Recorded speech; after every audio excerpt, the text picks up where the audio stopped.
Wait, nobody actually told me that in Pakistan, selling cosmetic online is almost like throwing money out of the window. I had to find it out myself and the hard way. So in this video, I'm going to walk you through exactly what happened and what I changed, and stay with me until the end because the last point in this one will surprise you definitely. But first, let me tell you why this market is nothing like what I had expected actually, or even imagined. First thing, a market that should work but doesn't. I mean, not yet. I came here actually from Morocco. I built businesses in different markets, and when I looked at Pakistan on paper, let's say, 220 million people, young population, everyone is on their phone. So e-commerce is kind of growing automatically every year. And I thought that was the right place exactly to go online and scale fast. But what I didn't see coming was the trust problem. You cannot know it before actually. And I don't mean a small trust problem, I mean a deep, structural, widespread distrust of buying products online, especially in cosmetics. And I think FMCG products. So just discovered this word. What does it mean? I mean, what does it stand for the last few weeks? I think it's like fast moving consumer goods. But especially in cosmetics, the market is actually flooded with fakes and bad quality products. So people have been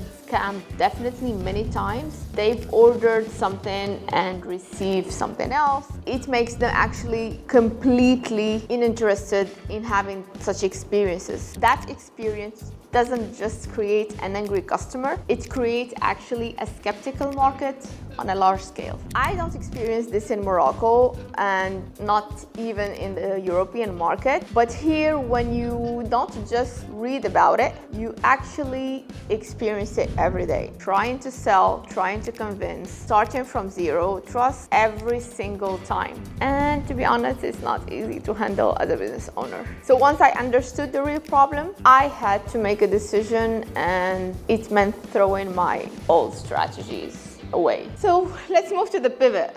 Going where the trust already exists. If the customer doesn't trust the screen, which I understand right now, so where do they trust? The answer was kind of obvious, but not very easy to implement. Once I stopped thinking like a foreign brand and started thinking like a Pakistani consumer, they actually trust in physical spaces. They trust people they already have a relationship with, which I totally understand right now. They trust places they already go to and being used to use services and treatments. That's what actually pushed me into distribution, specifically salons and spas, because my products are quite a niche product and quite very specific. Not my original plan, not even close, but the market taught me, and when the market teaches you something, you just have to listen. So distribution is not the easy route. It costs much more, and you need the right partners, the right logistics, the right team, investment.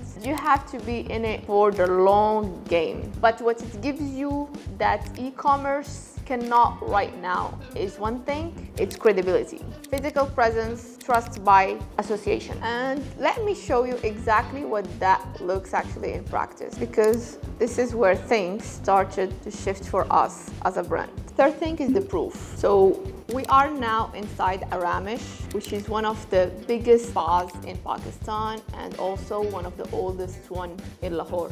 Being there is not just a sales channel, it's actually a stamp of credibility. It tells our customers that these products have been vetted by a serious, established institution that they trust. So we are the only authentic Moroccan cosmetic brand here sold in Pakistan, and that exclusivity, that association with a name people already trust, it does something for the brand that no ad budget can buy. It builds real credibility in a market that is desperately hungry for it. And honestly, it's where I thought I'd be at this stage, but it's exactly where we need to be. I didn't thought that I'd be that soon. So now here's the part I promised you, the one that generally caught me off guard. So the bigger lesson, distribution is the strategy, e-commerce is actually the reward. So a lot of brands I've been seeing here, especially foreign brands entering these markets, assume the playbook from other markets applies here. It doesn't actually. In a market where trust is the main barrier to purchase, getting your product into the right physical spaces is not a plan B anymore.